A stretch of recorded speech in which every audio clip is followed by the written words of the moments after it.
जी बिल्कुल, सीएम पंजाब के वीएन के मुताबिक पंजाब में जो मजदूर बहम अफराद हैं उनकी हौसला अफजाई और उनकी मदद के लिए आज कार्ड का इजरा किया गया है, जिसको हिम्मत कार्ड का नाम दिया गया है। बेसिकली ये जो कार्ड है ये जस्ट लाइक एटीएम की तरह काम करेगा, जिसमें हर 3 माह के बाद जो रकम है 10,500 वो जिन जिन लोगों को ये जारी हुई होगी उनके पास ही आ जाएगी। एटीएम की तरह लोगों को कहीं जाना नहीं पड़ेगा और कहीं से भी अपनी जो पेमेंट है वो विड्रॉ कर सकते हैं। आज यहाँ पे जो तकरीब हुई उसमें commissioner Multan Mariam Khan, chief minister Punjab के विजन के मुताबिक एक इंतहाई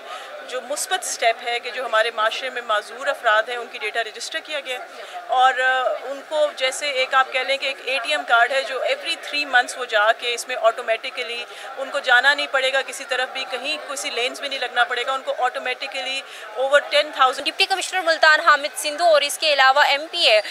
राना सलमान नईम भी मौजूद थे। जैसे मैडम कमिश्नर ने बताया है, हमने हर तहसील लेवल के ऊपर यहाँ पे मेरे 2 सेंटर इस्टेब्लिश हैं जो एक तहसील सिटी के शहरियों को देखेंगे, एक तहसील सदर को देखेंगे। बिल्कुल वज़ीर आला पंजाब मरियम नवाज शरीफ साहिबा का विजन है ये, और पहली दफ़ा मजदूर अफराद को मुआशरे में एक हिस्सा दिया गया है जिन्होंने इस कार्ड को देने का इजरा किया और इफ्तिताह किया। इस मौके पे उन्होंने कहा कि ये जो इनिशिएटिव लिया गया है वज़ीर आला पंजाब मरियम नवाज की तरफ से, इसका जो बेसिक मकसद है वो ये है कि माजूर अफराद को ये यकीन दहानी करानी है कि आप इस माशरे में अकेले नहीं हैं, हुकूमत आपके साथ है, इंतज़ामिया आपके साथ है और आपके घर वाले भी आपके साथ हैं। आजकल इस महंगाई के दौर में 3 महीने में ये जो रकम मिलेगी वो एक बहुत बड़ा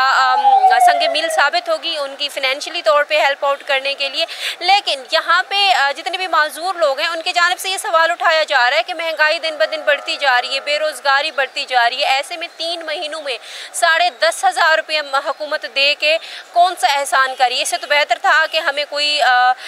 ऐसे कोई स्किल्स दिए जाते जिसकी वजह से हम अपना मुस्तकिल तौर पर रोज़गार कमा सकें और अच्छा खासा अपने हाथ पाँव जो हैं वो चला के हम अपना जो है काम कर सकें। जी।